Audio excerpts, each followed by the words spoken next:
Greetings, everybody, and welcome again back to the Cape Lead Revolution.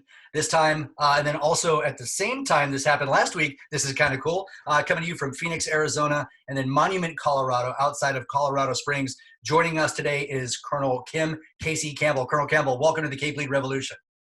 Thanks for having me. I appreciate it. Thrilled to have you on the show. Was great to have your husband Soup on like last week-ish time frame. So that was a whole lot of fun. And instantly he's like, Chachi, you have to talk to Kim. You have to have the conversation with her. By all means, she's the pipe hitter of the family. So as a career A-10 pilot and leader, amazing career. If you wouldn't mind just taking a couple of minutes and just introduce yourself to our viewers and listeners out there. Yeah, absolutely. So I am a 1997 graduate of the Air Force Academy. I went to grad school for a few years after the academy, which was kind of a nice break after living at the academy to actually go to London, spend 2 years. I think rarely wore a uniform and kind of got to experience that normal college life. And from there went on to pilot training and have spent, almost, 18 years flying A-10s. Had numerous assignments in the A-10 community. My first assignment being at Pope Air Force Base right after 9/11. So we deployed nonstop for 5 years between Afghanistan and Iraq. From there, I got to do a stint at the 422 Test and Evaluation Squadron. So lucky for me, hit it just at the right time and had to transition from the A-10A to the A-10C, which meant that we had to drop and shoot everything that the airplane was capable of, which was pretty awesome. Going out to the range every day doing that. Also spent some time at Fort Leavenworth at Command and General Staff College. A-10 pilots are fairly well known for our integration with the Army, and so it was another great opportunity to spend some time in the joint world. Also did a stint in Squadron Command, Operations Support Squadron Commander at Davis-Monthan, back flying A-10s again. Spent 4 years at the Pentagon, everybody's favorite. But I did get the opportunity to work both on the headquarters staff and then also in the Office of the Secretary of Defense, which, to be honest, was actually a really cool opportunity to go from like tactical flying to this more strategic outlook. And so I really actually got a lot out of that assignment, as much as everybody dislikes the Pentagon. It was a good assignment. And then I got the opportunity to go do group command as well, and spent 2 years as a group commander as part of the theater operations group, responsible for all of our airmen in South America, Central America, and the Caribbean. Another fantastic opportunity to do something completely different and still fly A-10s on the side, which was a bonus. And then for the last 2 years, I've been at the Air Force Academy. I teach down at the airfield, flying the mighty T-53, not very similar to the A-10, but still a lot of fun. And also teaching military and strategic studies to Air Force Academy cadets. So it's been almost 23 years, and it's been a wild ride, but I've enjoyed almost every minute of it. There's been some challenges along the way too, but it's been a good ride. Well, congratulations on an amazingly successful career. That is phenomenal for all that time flying the A-10, graduated squadron commander, graduated group commander, go back to the Air Force Academy where you started your Air Force career to round that out, like holy, absolutely amazing. And, kind of before we get into the podcast, obviously be a little bit remiss if we didn't acknowledge, our well wishes and safety for everybody out there dealing with the COVID-19 and everything out there. So best of luck, health and happiness to everyone who's trying to find their way through this difficult time. And having said that, please excuse any of life that could possibly happen as we do this podcast. Whether there's a glitch in the internet stream, that's happened to me a handful of times, or my kids or dogs could run in, probably similarly on your end. So for everybody out there, we're just human beings too. So please excuse some of that. But Colonel Campbell, at face value, you are known for getting shot up over Baghdad for the invasion of Iraq. Your notoriety started with that. And, when people hear your name, as far as, hey, who Casey, who Killer Chick is, you go right to that. If it's all right, like, I don't want to focus on any of that. There's so much more to you than that one. Now, granted, an amazing event. I'm not trying to downplay that at all. But as far as your understanding of leadership and the application of leadership concepts throughout your entire career, how did that start for you? Like, where you can go back, what were the first kind of moments where you either witnessed solid leadership or you realized, hey, I'm pretty good at this leadership thing? Certainly those moments in Iraq had a really key defining moment for me in terms of being a follower in an organization and seeing leaders. But I'm going to step back even earlier before that, because for me, starting this whole military thing and leadership in the military actually started when I was in middle school and high school, because I joined the Civil Air Patrol when I was 12. And I realized in the Civil Air Patrol, first off, we wore Air Force uniforms. We got the opportunity to fly. We did physical fitness. We did all of these things, but there was also this cadet leadership route. And I realized that I enjoyed it. I enjoyed leading people. I learned from them. I got to see leaders in front of me and kind of see the good and the bad, because we learn from both. And so that was something I enjoyed doing. And so I was in charge of our CAP squadron, and then very quickly went to the academy after that. And even while I was at the academy, I realized that there were these cadet leadership opportunities as well. And I figured, well, why not give it a try? I mean, it's an opportunity to learn from senior leaders in the Air Force now in a bit of a leadership laboratory environment. And so I got the opportunity to do some leadership roles at the academy, being the cadet wing superintendent and then the cadet wing commander in charge of all 4,000 cadets. So it's kind of been a trend for me, I suppose. And I found that I enjoy being able to make a difference. I enjoy being able to connect with people. And, if you don't like the way things are going, then you might as well step up and try to make them better. And so it's been kind of one of these things that I've seen just throughout my life that I've enjoyed doing. And so it's been fun to kind of progress through the ranks and have these greater and greater opportunities to lead more people and be in charge of more people, but also just to impact people's lives. And so it's definitely, when I look back on my career of 23 years and when I talk to cadets today about what I've enjoyed the most, it's in addition to flying the A-10, don't get me wrong, but I've absolutely loved the opportunity to lead and command. So your career is marked by success after success and leadership opportunity after leadership opportunity. What do you think are some of the founding concepts or principles that you identify with or try to personify that you would offer up to anybody out there who's just looking to find success in a leadership domain? There's so many things that are important, but when I look at like what I think is really critical, the first one, and I tell my cadets this now, is that you have to get out and get to know your team, right? You've got to establish this environment where your team trusts you. And that doesn't happen just because you're the boss and you're in charge. And I saw this firsthand as a squadron commander. They said, oh, you gotta make time on your calendar to get out and walk around. And I knew that. It was really hard to find the time. But once I did it, and I had airmen that were spread out across the flight line and the air traffic control tower and life support and intel. And as I made my way around the unit and talking to people on that, maybe 2 or 3 at a time, I learned so much more about what was going on in our organization. And I connected with them on a level, whether we were talking about our favorite football teams or our kids' latest temper tantrum and what it was about and how to survive that. I mean, you connect with them on that small scale. And I'm not talking about being friends with all of your airmen. You can't do that.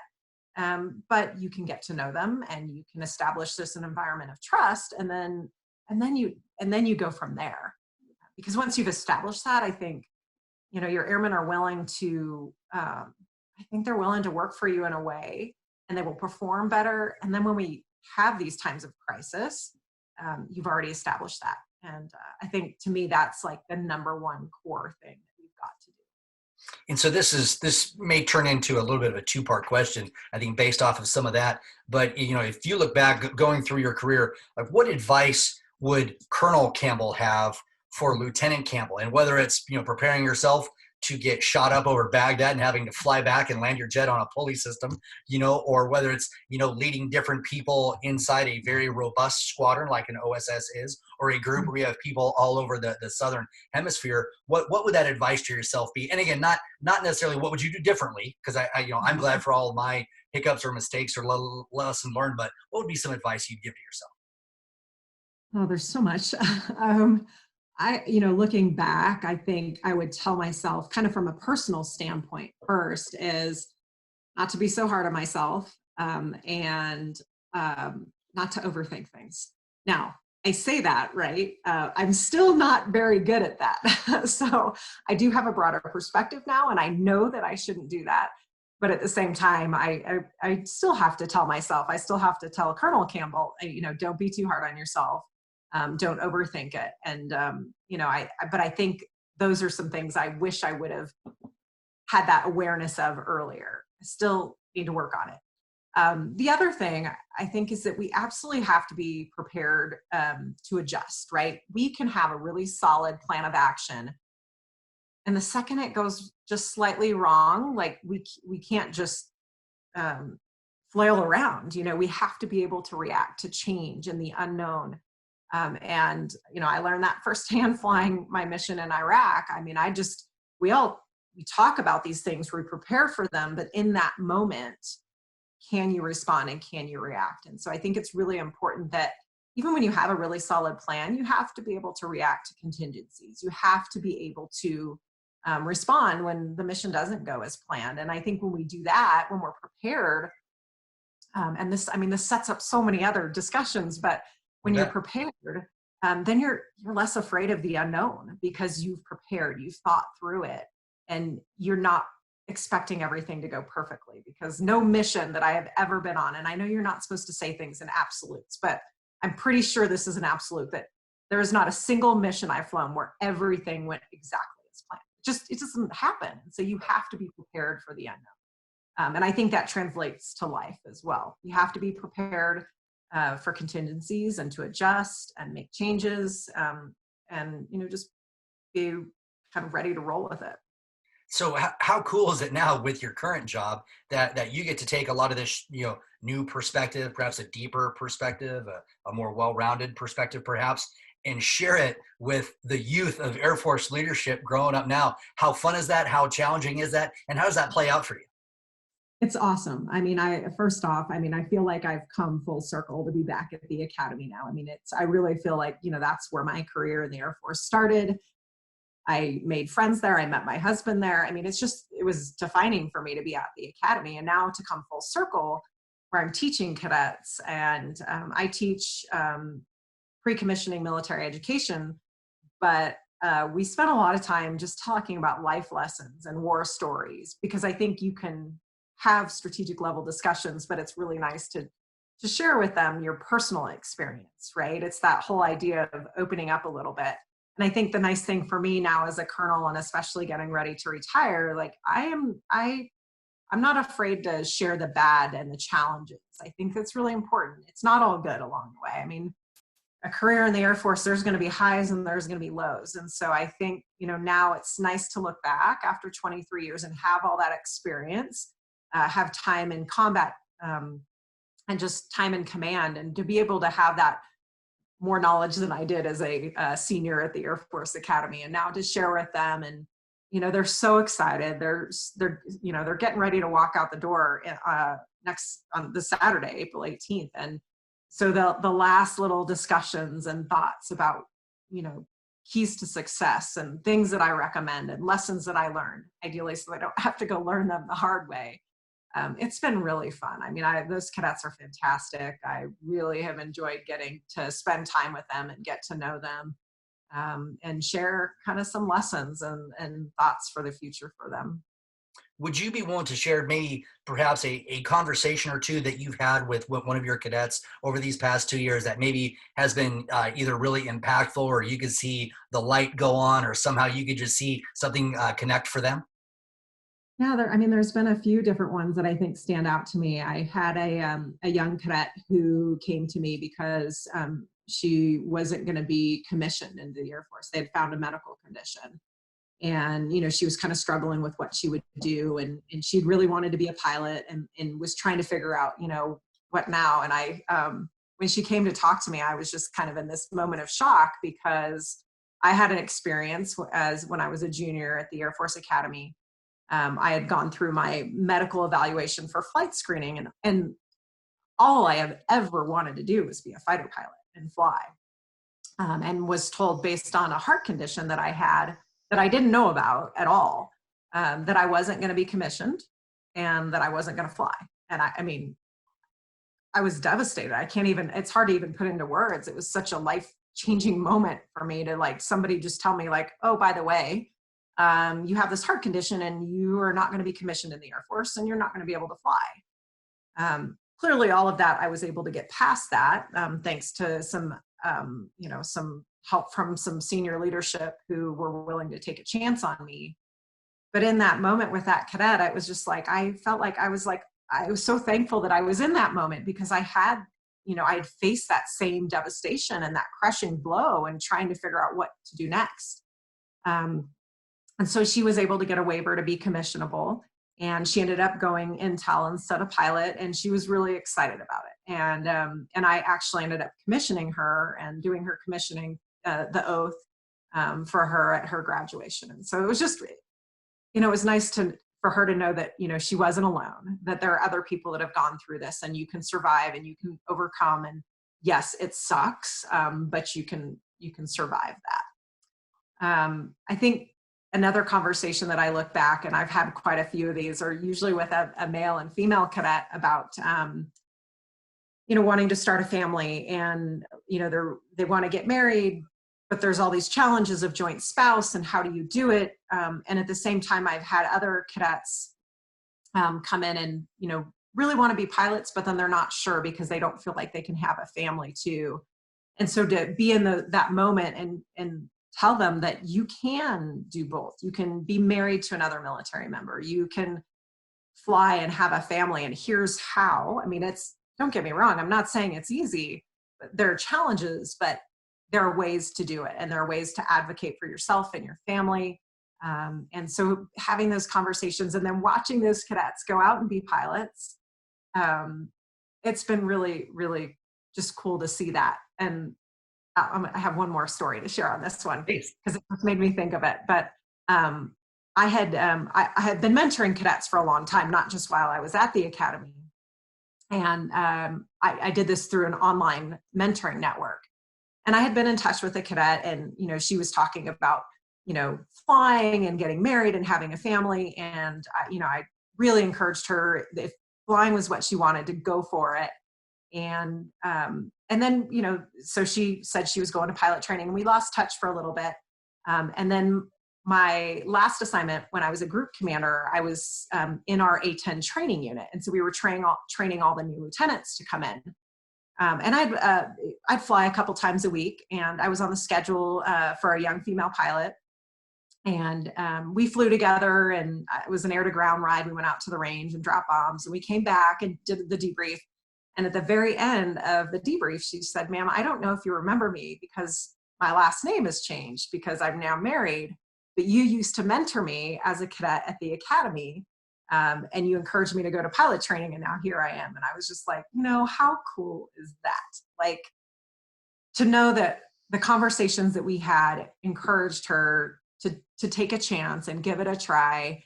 And now to see her in the A-10 community, she's now been in Afghanistan flying combat missions. And it's really cool. I think, to me, there's something so rewarding about mentoring, young lieutenants and young airmen, and just knowing the difference that you can have and the impact that you can make on their lives. So thanks for letting me relive that a little bit. Yeah, no, and again, that ends up being, I think a lot of times, and not just in a military and or U.S. Air Force construct, is that we don't take the time to focus on the purity of what we want to do, whether it's the purity of flying or the purity of the leadership interaction where you can engage with somebody and make a true, pure difference for them. So that's absolutely amazing. And it obviously you mentioned, and we brought up your husband, Scott Soup Campbell, and that you guys are the go-to, like the the awesomeness that is the family Campbell in the A-10 community, both extremely well respected, but starting your careers together, and you found a way to have this happen. And again, it is not easy. It has to be very frustrating. You guys have spent time away, then you've been able to maximize time together. So what would you attribute your success for that as a way of maybe helping some of the mill family members that are out there today? I think, probably the most important thing is you have to set your priorities. And there will be a lot of people that want to give you advice. And we've gotten a lot of advice throughout our career. And some of that advice, it was hard because we were kind of new at this. There wasn't really this husband-wife combo before us. And so a lot of the advice we got was that one of us would have to give up our careers. And we kind of said thanks. And then we talked about it and thought, well, that's crazy. Why would we do that? Let's just keep trying. We'll keep working. Do this while we're having fun and enjoying it. And it's working for us. And so we kind of took our own advice in that sense. But we also were very clear about our priorities, very clear of, if it was an assignment that was something where we could stay together, we always made sure that our priority was stay together. Or if we were willing to be apart, then we would let our leadership know that. But you have to set your own priorities because nobody else lives your life but you. And so there are a lot of people that are going to want to try to give you advice and tell you what to do. But in the end, it comes down to what are your priorities? And for us, it was to stay together, especially when it came time to have kids. Certainly that changed some of our priorities and the way we looked at things. But also to advocate for yourself and let your leadership know what is most important and to let them know kind of where your boundaries are with that. So it wasn't easy. We both made sacrifices along the way, but here we are both at 23 and 25 years and with the opportunity to command behind us. And, it's worked out for us. It's not impossible, but it can be challenging along the way too. So, through both of your times as squadron commander and or group commander, did you have people that you had to help kind of navigate through this military turmoil in life, and how were those experiences, and how were you able to help shape some of these conversations? Yeah, that was kind of the nice thing of being in command, is you have an opportunity to do some of those things for people. And big Air Force has really gotten a lot better in terms of joint spouse, but where there's room for improvement. And a lot of times what it comes down to is commanders and leadership have to get involved. Sometimes, the big bureaucracy doesn't quite see it, or there's decisions that get made that maybe don't take everything into consideration. That is where it's absolutely where commanders have to get involved and leadership needs to get involved. And that goes right back to my very first point, right? Getting to know the people that work for you and earning that trust, because sometimes these little things that happen at the lower levels of an organization you won't even find out about, but the second you walk into an office and ask how things are going, and maybe somebody's willing to now share about an assignment or a concern, and now you're in a position to do something about it. So that's the uniqueness of command, is being able to make an impact and make those changes. And in the end, it benefits the Air Force because you will find that if you keep a family together, they're more likely to stick around and serve for longer. You bet. And then, is kind of along those lines, when we talk about, I think some of the most, I don't want to say neglected, but some of the forgotten part of the military hierarchy is some of that frozen middle. Whether you're looking at staff sergeant, tech sergeant, and or senior captain, kind of junior major, for the people who've been in just long enough to be disgruntled, and kind of the polish has worn off a little bit, but they're not quite committed to where they're going to stay for 20 years and retire. Not to mention nearly 20 years at warfare right now, all the moving that has to happen. There's been tons of evolution and churn inside the United States Air Force, and so there's just been a whole lot of moving parts. What would your advice to be for some of those people who've been in maybe like the 10-year time frame, who are trying to find their sense of self, either as airmen or as leaders, or in any type of leadership position inside any organization? Quite honestly, what would your advice be to them? I really enjoy Simon Sinek and his discussion of start with why. And so I think when you find that mid-level group that can tend to be a little bit disgruntled, I think it's important to kind of ask the question, why do you want to stay? Why have you served for as long as you have? And that to me is, I found my why in flying the A-10.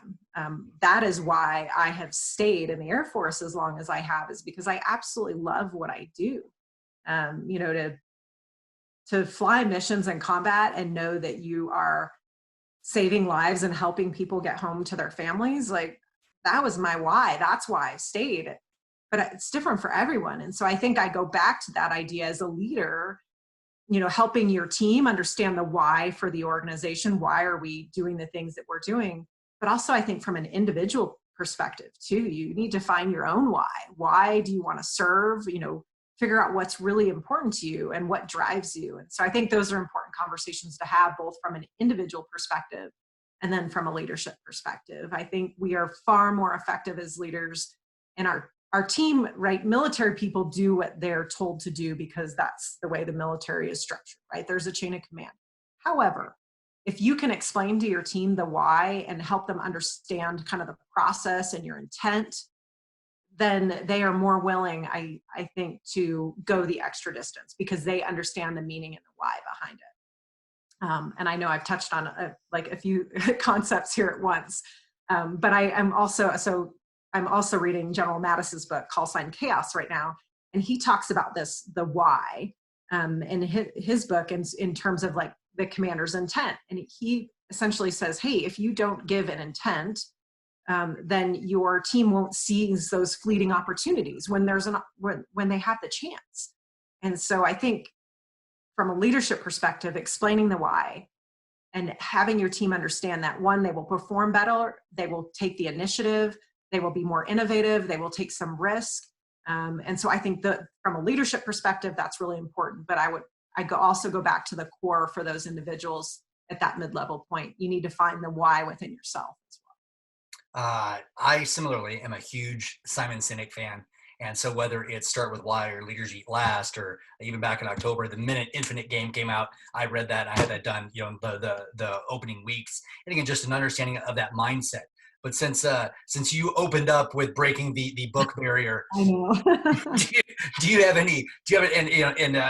I haven't read Call Sign Chaos yet. So that's been bad. I've been digesting a whole lot of Patrick Lencioni type stuff, The Advantage. So I just finished the motive and moving forward. But as far as books go, or podcasts, or TED Talks, or articles, quotes, like even any of that stuff, what are your favorite repositories for leadership information that you think could benefit others? So Simon Sinek, the Call Sign Chaos is fantastic. I really am enjoying the book because General Mattis, Secretary Mattis he's very straightforward, to the point.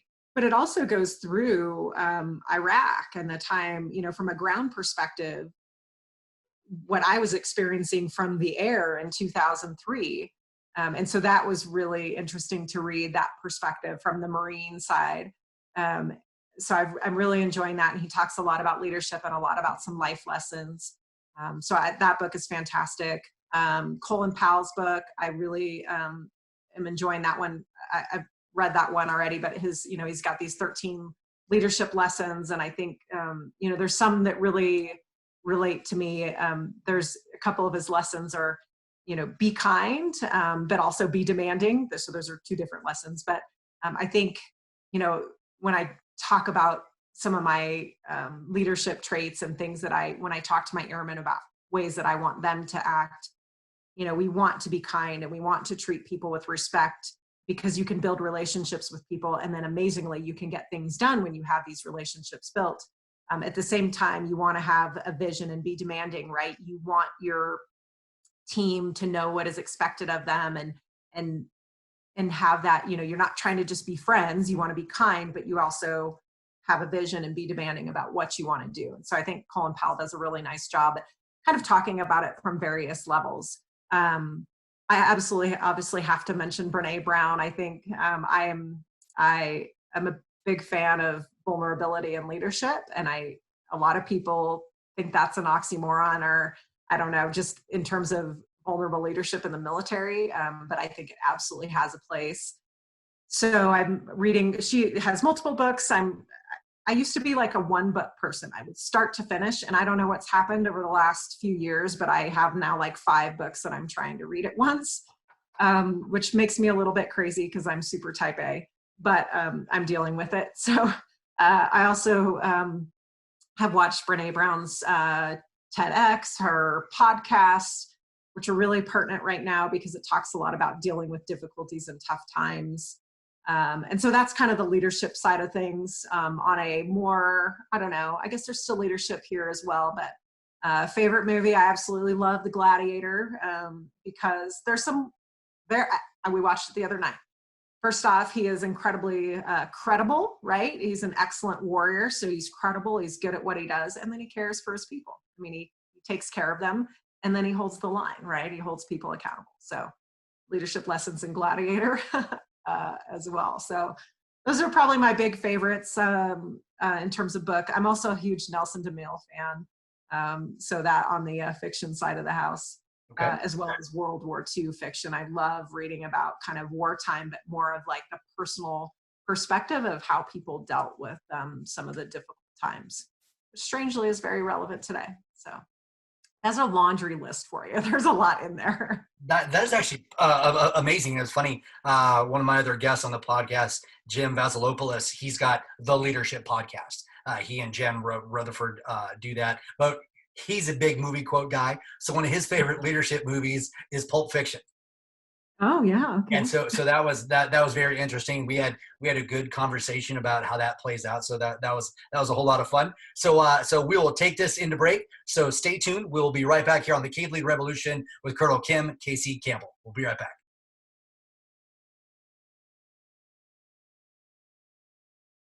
All right, welcome back from break, everybody. Here with, again, Colonel Kim Campbell, working at the United States Air Force Academy. And I kind of hinted at it in the very beginning. And the more I try and avoid it, you just can't do it. This is such an amazing part of just our Air Force story, our world story, and definitely United States history. And for the lady who flew in support of my friends on the ground, who kept my buddies alive, I absolutely have to ask, April 7th, 2003, please share with us. Absolutely. It was a defining time in my life as well.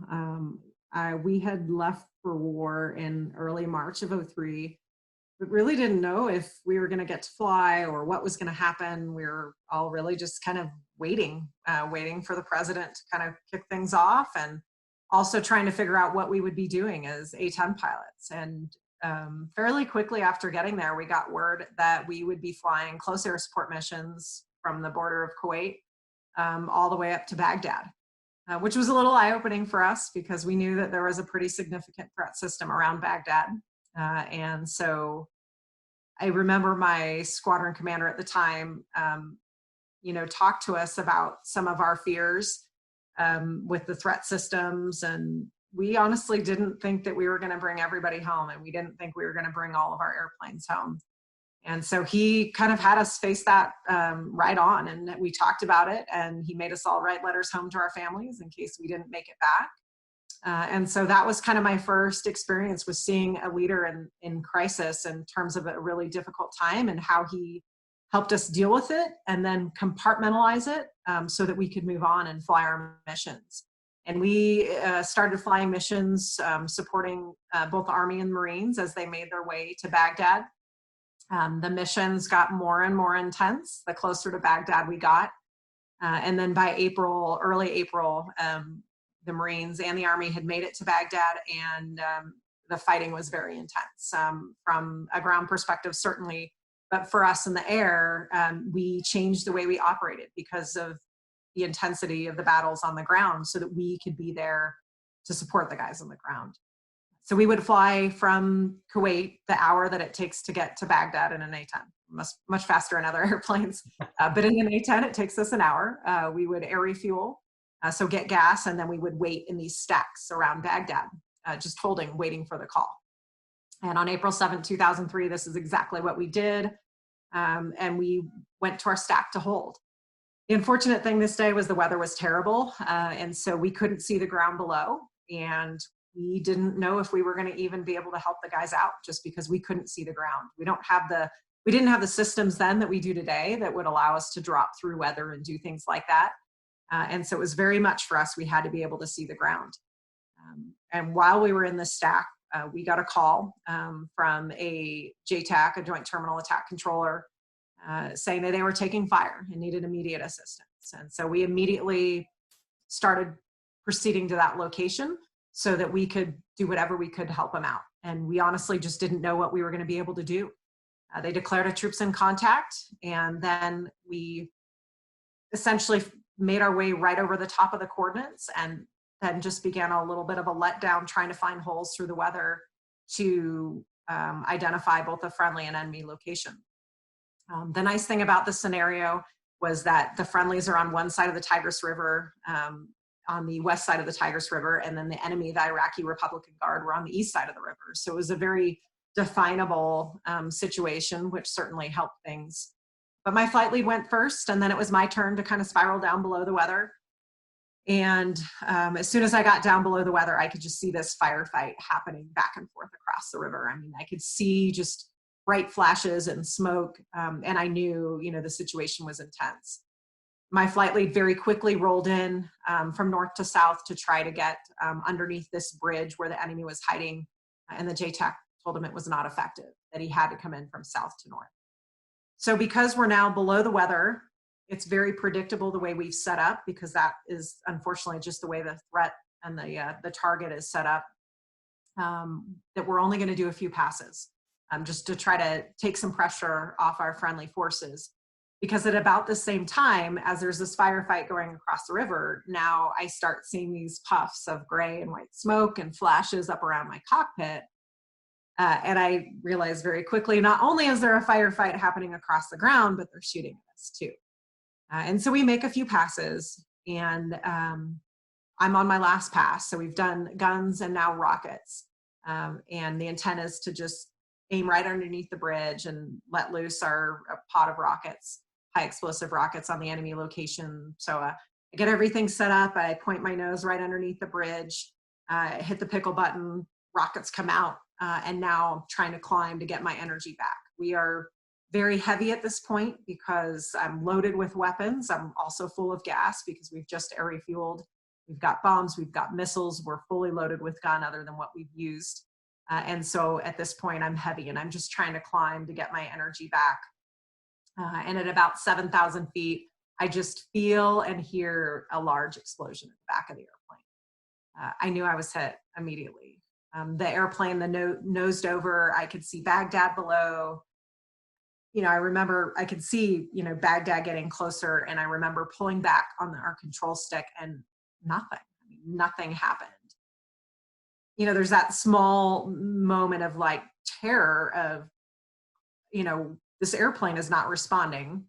Baghdad is now getting closer, and I don't want to eject where I was just strafing the enemy. Like, this is not going to go well for me. And so I know in this moment, I, have to act very quickly. And I really didn't think about it. It was just my training kicked in. I quickly try to kind of analyze what's happened. And I noticed lots of master caution lights on our panel. And I see my hydraulic lights, there's 4 at the top for the pressure. And then I look at the gauges, and they're empty. I have 0 hydraulic fluid in the airplane at this point. And so now I know I only have one option. And so I switch to manual reversion, which is a backup mode for the A-10. And the airplane now, once I move the switch, starts climbing out and away from Baghdad. It's kind of the first moment where I actually think I might survive. Before that, I honestly didn't have time to think about it. But now the airplane is flying, and now I just want to get the hell out of Baghdad.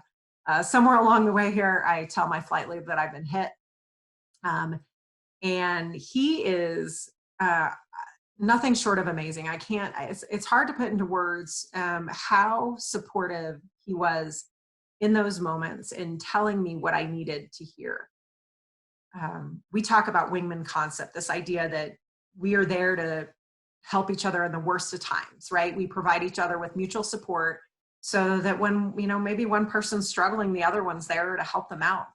And in those moments of, quite honestly, fear, I didn't think I was scared at the time. I went back and listened to the video, and I can hear it in my voice. I know that I was scared. And in those moments of fear, I pushed past them. But part of that was because I had a very experienced flight lead there with me, providing me with this mutual support. He was directive with me because, my brain was full from everything that I was trying to do in terms of flying the airplane. And so he just small phrases of things to tell me to do in those moments of getting over the friendly location in case I had to eject, emergency jettisoning all of my ordnance so that I could start to climb, and putting out more chaff and flare so that if a missile got shot at us again, it would ideally track on that chaff and flare. And so when I think about some of the key lessons that I learned from that experience, and yes, it was terrifying at the time. I didn't have a whole lot of time to think about it. Again, it's that planning for contingencies and being able to respond.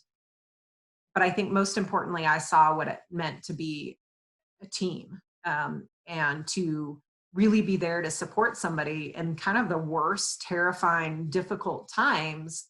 My flight lead was there to be that wingman, to give me mutual support, to help me out, and to help me get home safely. And so that was just getting out of Baghdad. And now we had an hour-long flight to make it all the way home, with a really tough decision, because the airplane is not really designed to land in manual reversion. The option was really that I could fly the airplane back to friendly territory and eject, or I could try to land the airplane. And I knew that decision was coming, and I wasn't really sure how it was going to happen. And my flight lead over the radio says, "Look, Casey, it's a single seat fighter. You make the decision, and I will back you up no matter what." That was slightly terrifying because now the pressure was on me to make the decision. But it was also incredibly empowering because what he told me was that he believed in me and he trusted in me, and he knew that I had the experience in terms of I had prepared for this. We had talked about it. And so he trusted my decision. And, when I look at it like another key takeaway from this, talk about leadership.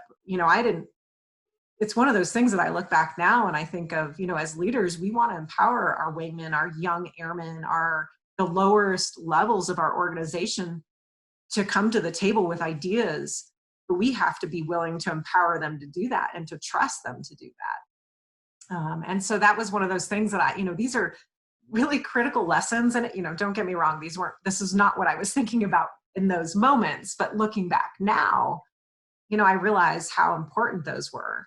And as we make our way back, to home base, it's difficult to fly for an hour knowing that you could crash, knowing that you could destroy an airplane, knowing that you might have to eject. And so all of these things were on my mind.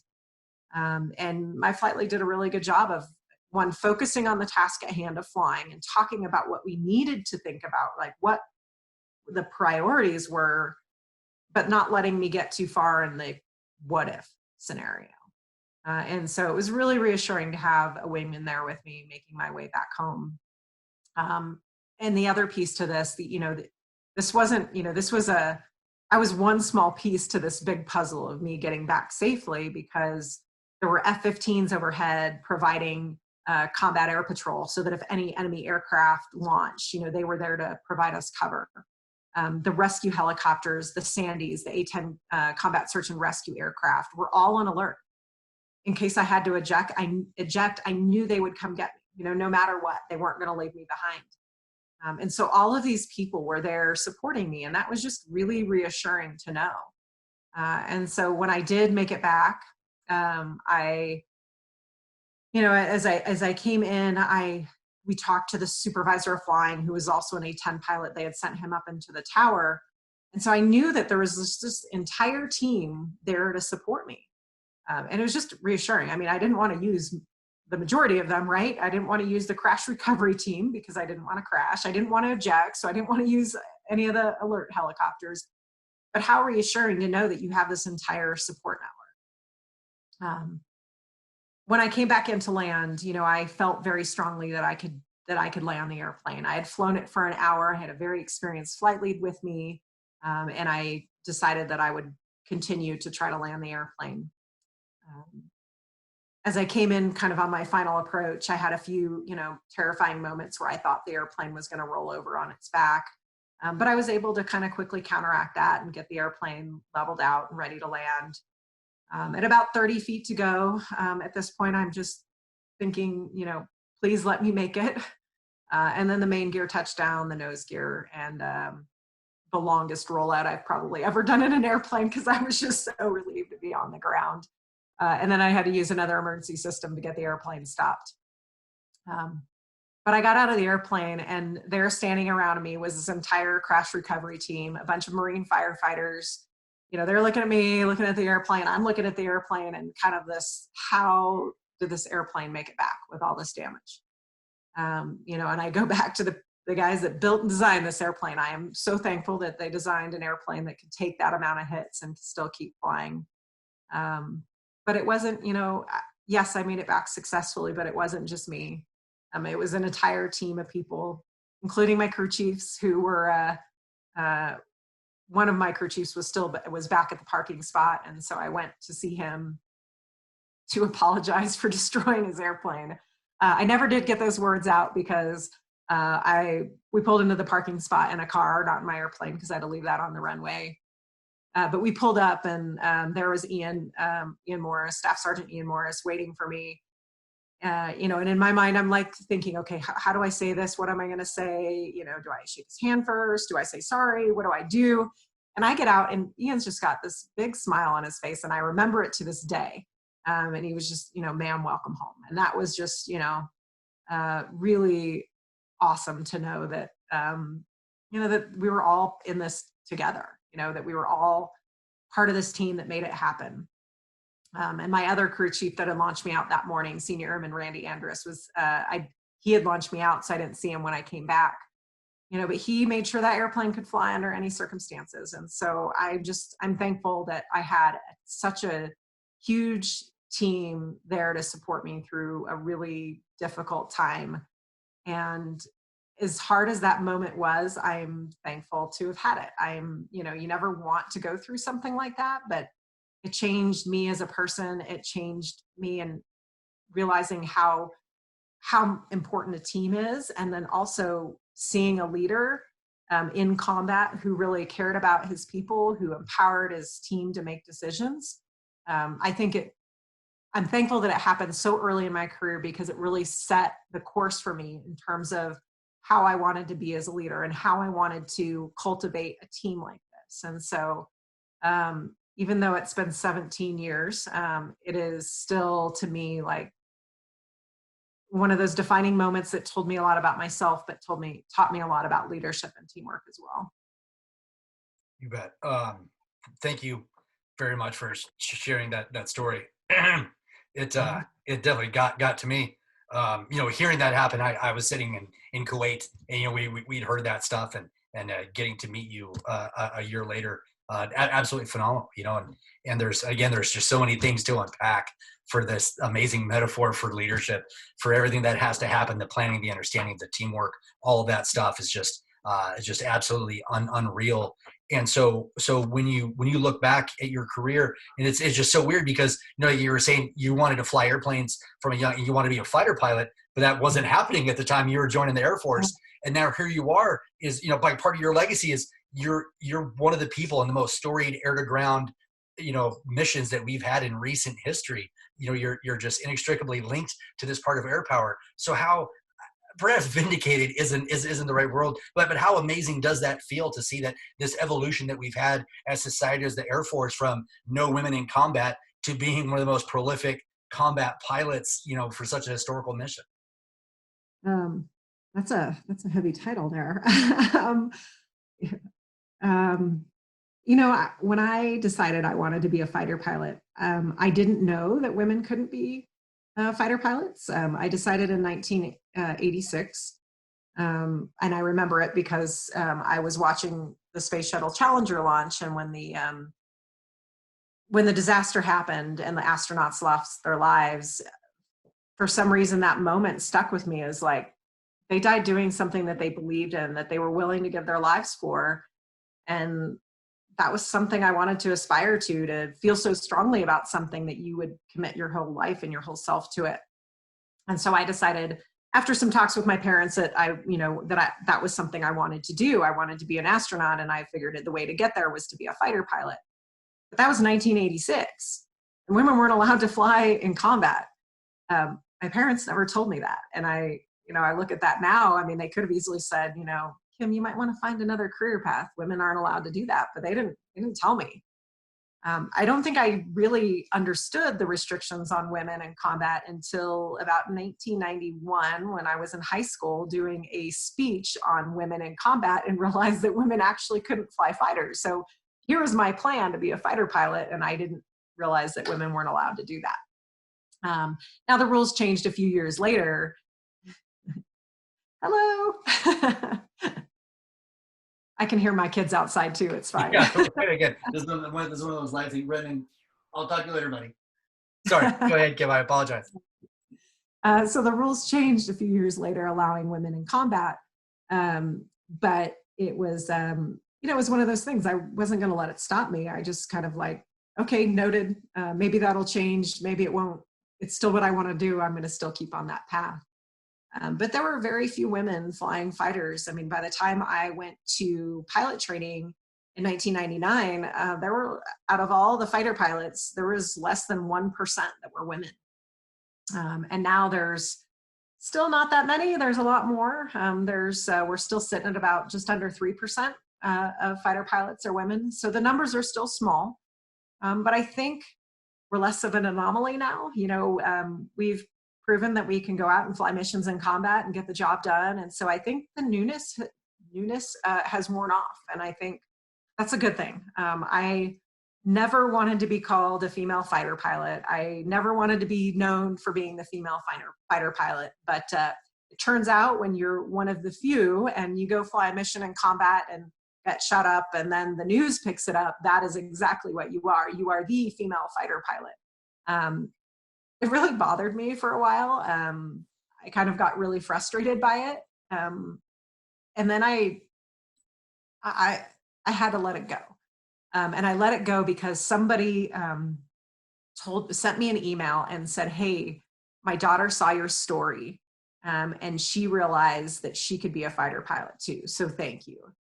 And it was kind of in that moment of like, oh yeah, like I could actually, just by being me, I could be a role model for young girls and let them know that there are no limits and that they should go after what they want. And so even though I fought it for a long time, and I still don't really like to be called the female fighter pilot, but I also understand it. And so I've come to terms with it. And I recognize that, women in leadership positions and women in a career field that is dominated by men, have a little bit of a responsibility to be a role model for young women as well. And so I've learned to kind of embrace that more than try to fight it. It hasn't been easy, but the Air Force has come a long way in my 23 years of service. Do we still have a long way to go? Yeah, I think there is definitely room for improvement in terms of equality across the force. But I will tell you from my personal experience, like a lot of it just comes down to go be good at what you do, be credible at what you do, and the rest takes care of itself. Well, thank you very much for being the reluctant role model. I think there are so many people who you were talking earlier, just they don't have the capacity to understand not only probably what that seminal moment was, but throughout the annals of history, realistically what that meant for the progression of females in combat. So I think that's absolutely huge. And then as far as that goes, and I hate to admit it, when I spoke on the phone, is that it was really, really late in my career, because I'm not only from a male dominated endeavor being a JTAC. My career field at the time was all male. It was only males on the front lines. But when I was working at headquarters PACAF, Lieutenant Colonel Lisa Terrio told me, she's like, Chachi, if you don't get a female perspective, you miss out on 50% of the opinions in the world. And it's absolutely embarrassing how impactful that was to me for some of just my own, I was ignorant to ignorance, as far as how that plays out. And so I really started talking that, and for all things woman power, however you want to, slice that out. I'm not joking about that in any way, shape or form, but the things that I've been able to learn, that some of my closest colleagues these days are women, they are amazing. And so some of the lessons that I've learned and some of the adjustments that I've had to do have been through what would what you would call like female type of concepts, or the fact that Bren Brown owns the words vulnerability and shame is not a random type thing. And as far as you going around taking your combat experiences and then talking about vulnerability, how has that shaped you and how is that playing out for you in today's world? Yeah, it's an interesting concept, right? Vulnerability and leadership. And I'll tell you, it works, right? I think this whole, it's not like, it's kind of progressed over time for me. When I went to go take command of the Operations Support Squadron, it's a big ceremony, change of command, the A-10's behind me in the background. We're up on a stage. There's a big audience. I have a formation in front of me. My squadron that I'm about to take command of, lots of fighter pilots in the audience, from all the other squadrons. And my husband's in the front row, our kids, actually I only had one kid at the time, but they're sitting right there in the front row. My family's there. So it's a big event. And my son, who was 3 at the time, for those of you that have kids, that they don't always listen and they don't always do what you want them to do.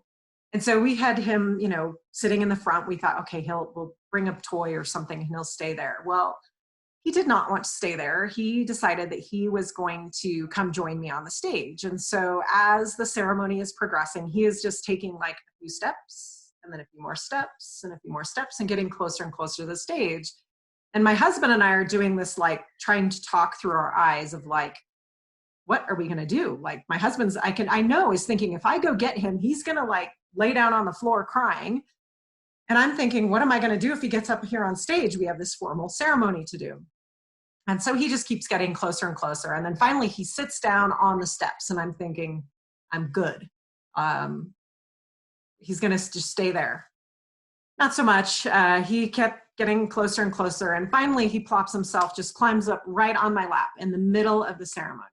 And the group commander's talking at the time, and he's just up on stage talking. And now I've got my 3-year-old son who has got like red Cars Crocs on and a scraped up knee and his, bulldozer shirt and shorts, like not dressed nice at all, sitting on my lap. And I'm thinking, this is a great start. Here I am taking over a squadron. I've got an A-10 behind me and I've got my son who I can't control on my lap. And so, I'm kind of thinking through this and I'm thinking about what to do and how to deal with it. And then something just like clicked and I was like, you know what, screw it. Here's me, right? I have a 3-year-old that I can't control, but this is part of me and this is who I am. And so I did nothing and he sat on my lap.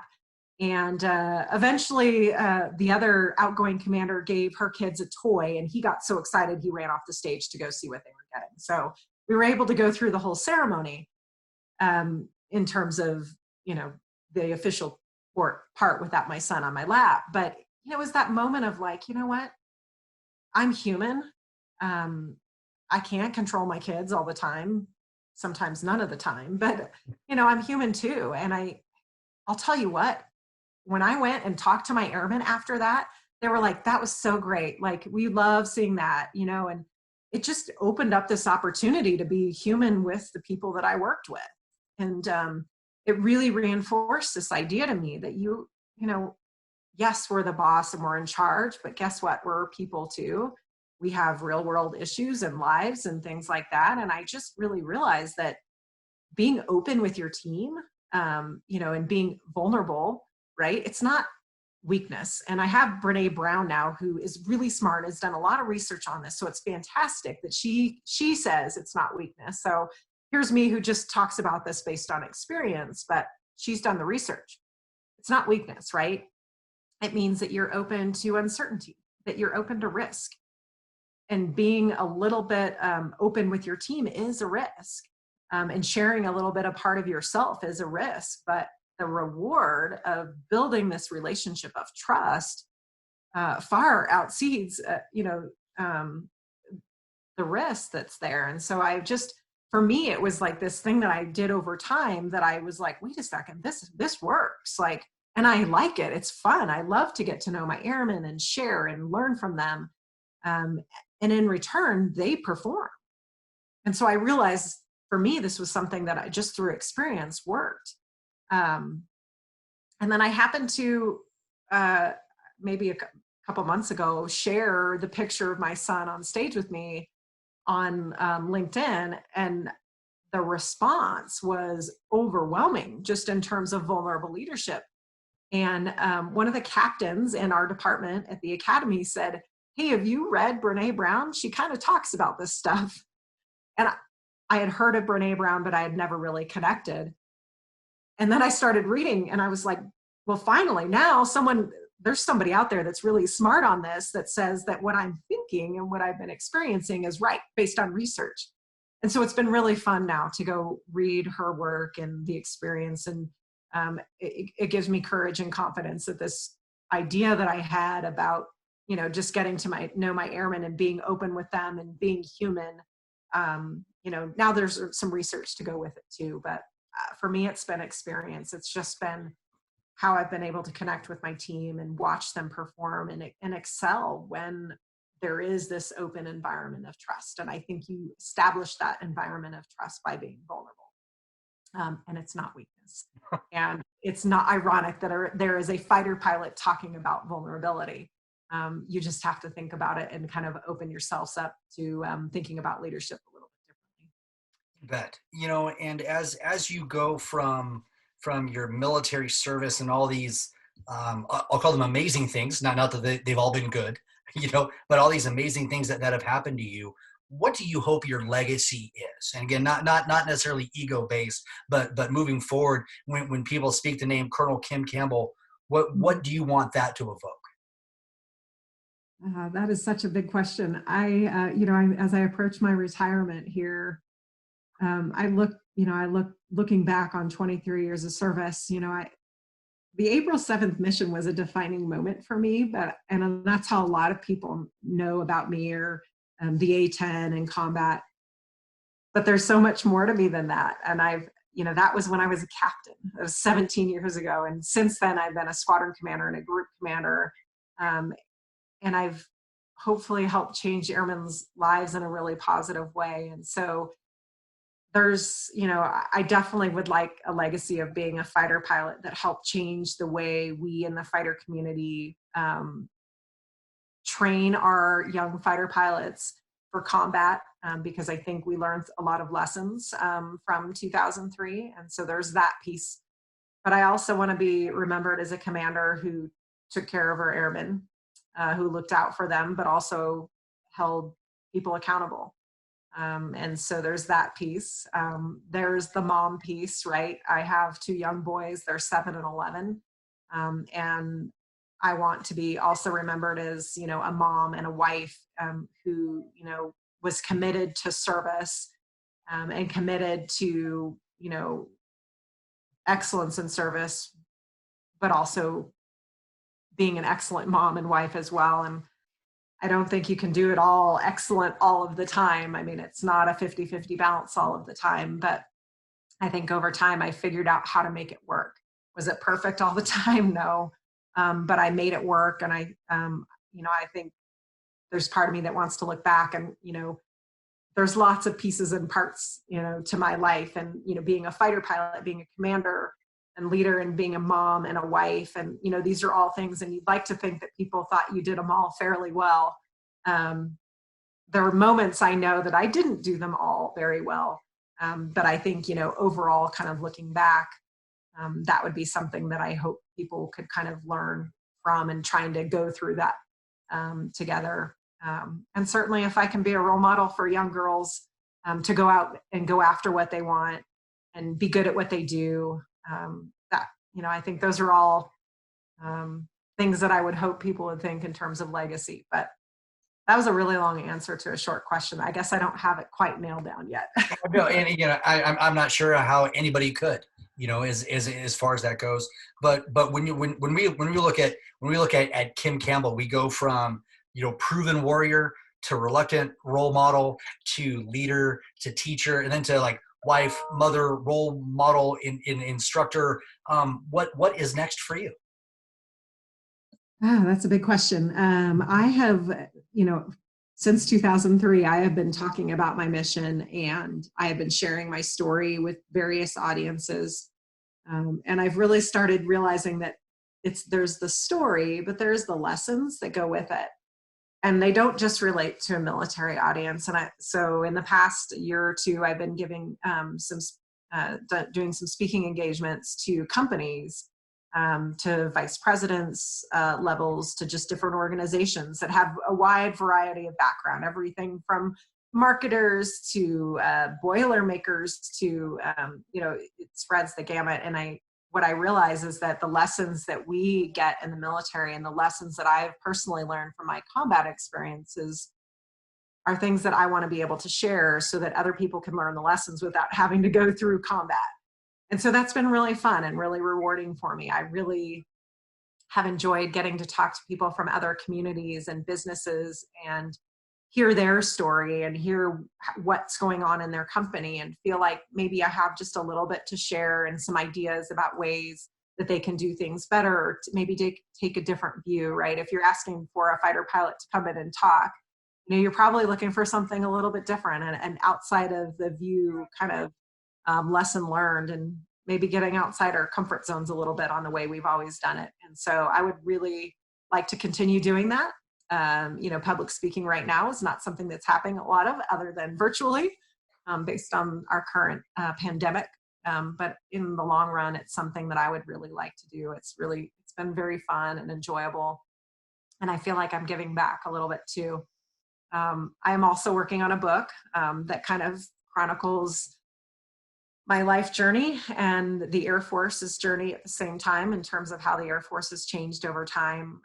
But it's a lot of the lessons that I've learned and the experiences that I've gone through, in hopes that other people can learn from it as well. So that's been a fun journey for me, writing the book and editing and going through the process and kind of digging up old memories and things that you have long since pushed away. So that's kind of where I see things going, along with more time with my family. Although ironically, we've had a lot of time together recently, being teleworking, but more time with my family and control over my schedule, so that I can be there for my kids. Well, that is amazing. I wish you luck with everything that you end up doing there. And before we wrap up the podcast, running a little bit long right now, but the two questions that I always like to ask of every leader, just because I think people need great examples of just humanity and how we get through day-to-day life.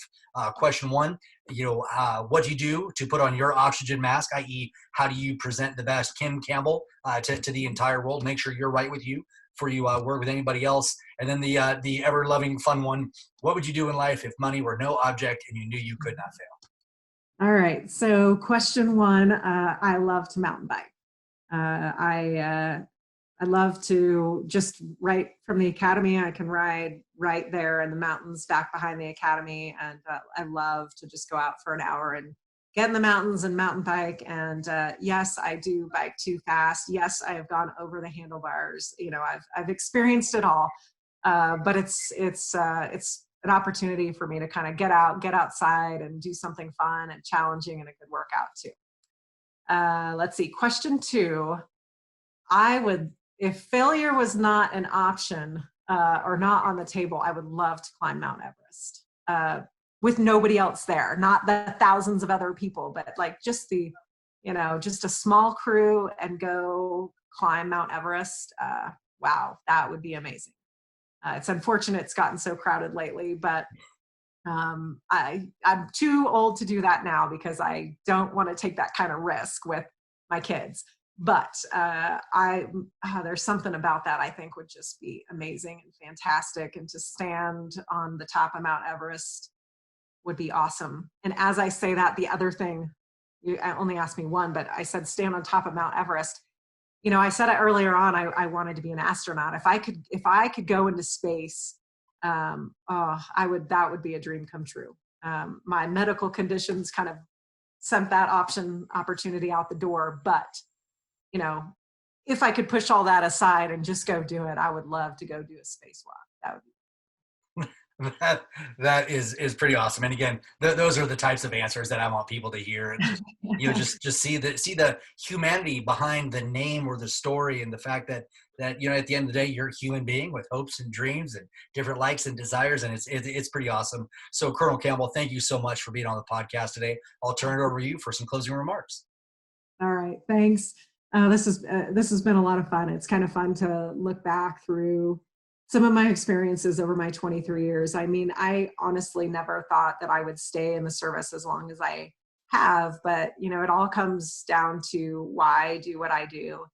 And it's for my brothers and sisters in arms. And I think the camaraderie that we get from going through combat together, and just, you know, the tough experiences that we all go through together, I think to me, it has been an incredibly rewarding time in service. I'm so thankful for the opportunities I've had.